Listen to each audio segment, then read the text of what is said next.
Hi, this is Miles Wade, and if you are searching for edible plants in the Redwood Forest, then you've come to the right place.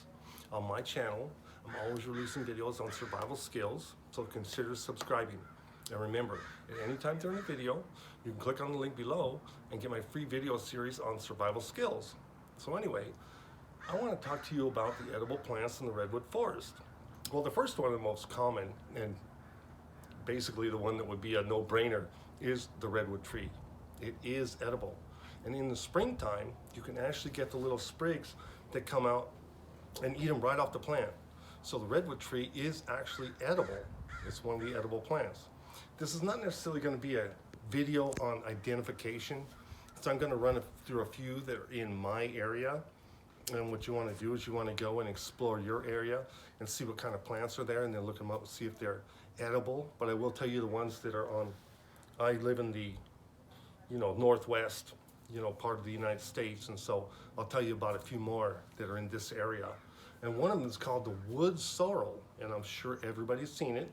It looks just like a clover leaf, and everybody thinks they're clovers, but they're not. It's wood sorrel, and it's actually edible. You just pick them right up and eat them right off the ground. And they're everywhere in the Redwood Forest. I always thought that they were clover leaves, and they're not. They're called wood sorrel, and they're edible. And there's another one. You can also pick berries like the huckleberries, are very edible, and they would grow in the Redwood Forest. And also there's another berry called the sala plant, and it has a berry, and it looks just like a kind of a blueberry, just like the huckleberry plant. The red ones on the huckleberry plant are a little bit more sour, and then as they get more of a deep purple blue, that's when they get a little bit sweeter. So if you want, you can look for berries out in the Redwood Forest, and they're readily available. And also, if you get out of the Redwood Forest a little bit into some of the fields that are near the Redwood Forest, there's a couple of the ones that I want to talk about, which is the stinging nettle. And that one we all think is just like a weed or something, because when you brush against it, it kind of gets stingy and stuff. But actually the leaves, if you just fold them up into a little piece, you can just eat it just like that.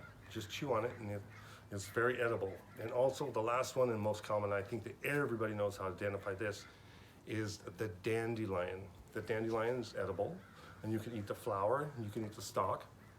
And actually the roots are actually edible too, and what you do is you have to process them a little bit, but you can make boil it in water, and actually makes kind of like a coffee drink or something like that. Actually, a little pick-me-up or something like that, but it's a little more of a process. Anyway, those are about 6 of the ones that are in my area, and they're very common here. So if you're ever in the Northwest, part of the United States, you can look for these, and they are edible. Anyway, if you liked the video today, leave any comments below and give me a thumbs up, or consider subscribing. And remember, you can click on the link below and get my free video series on survival skills. It's up to you, no pressure. Anyway, this is Miles, and have a good day.